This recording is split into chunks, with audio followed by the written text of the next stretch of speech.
So I try to keep it as small as possible. I know it's a very bold statement, but yeah, I try to keep it as small as possible. Guys, it's Jake here from SimRacing Enthusiast Reviews channel, and today we will talk about my friend, the Samsung G9 Odyssey. I'm not sure if I'm saying it right, but this is the most wonderful monitor I have ever had. And why? Why is it so, Jacob? First of all, let's start from the refresh rate. It is a 240 Hertz refresh rate, which means it's actually 4 times more than my TV, which is 60 Hertz. And what does it mean when you are racing? It means that everything is changing when you are driving a car. You can see the apex coming, and when you see it 60 times per second, it's different. It's a different information than when you see it 240 times per second. So it means you can understand what's happening with the speed of the car, what's happening with the balance of the car faster, more precise, maybe not faster, more precise. Yeah, this is the word I was looking for. And also faster because this one has an input latency at below 1 millisecond. What does it mean? My TV has an input latency, an input lag around 80 milliseconds. And monitor I had after the TV was the 27-inch, I think it was also Samsung, but it was around 27, 28 milliseconds latency. Then I had Acer 35-inch, which had 200 Hertz refresh rate and 4 milliseconds or 4 or 5 milliseconds input latency. And now this one is below 1 millisecond. And this does mean that when something is changing with the car, with the track, with your opponents, with the other cars that are on the track, you can see it instantaneously. You can know what's happening faster and with better information. That's why I think these two are crucial for your racing experience. Why? Because when you are racing in a simulator, you have your eyes, you have your ears, you have few information on your hands. Maybe if you have active pedals, you also have information or on your feet. But you mostly use your eyes, so the information you get on a monitor is the best you have, the biggest knowledge you have in your racing career. So I say this is one of the most important parts. After the brake is the first one, and the monitor I'd say it's the second best investment you can have in sim racing. So yeah, we have the refresh rate, we have the latency, and then we have to talk about the field of view. So this one is 49-inch. And 49-inch, it has a resolution of 5120 times 1440. So it's a lot of pixels. And if you place your monitor far from you, and you want to be very, very proper with your field of view, you have to narrow your field of view.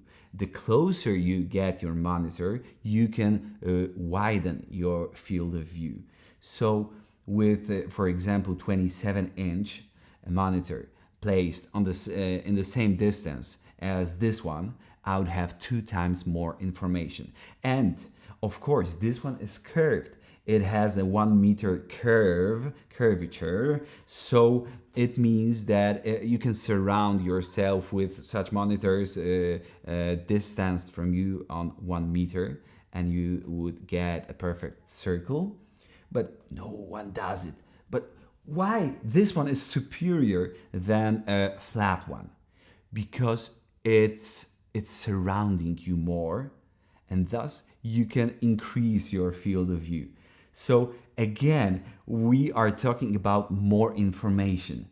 And I think the monitor is the information giver. And the more knowledge you have, the more intel you have while you're racing, the better driver you can become, because you can adapt to what's happening around you faster, quicker, and more precise.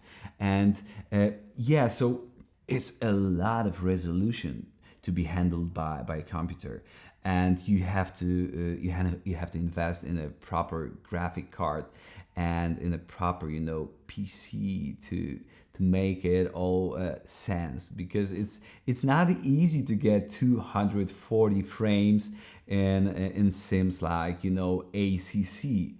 iRacing is easier. You can run it on a potato, but to get 240 hertz, it's not that easy.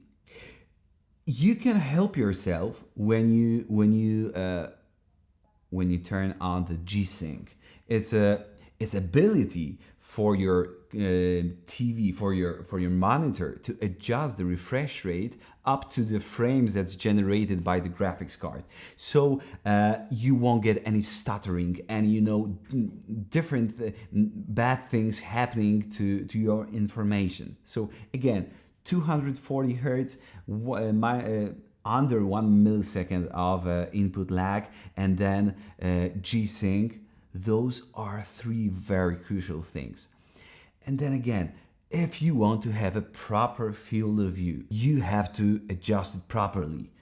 So go to a FOV calculator, and you have to write how far you are from the monitor, and what's the curvature of the monitor, what's the size of it. And when you adjust it properly, you can have so much more information because it's precise. And again, I'm gonna say it all over again, because this thing gives you the best knowledge of what's happening around you and with your car. So make it as precise, as crisp as it can get.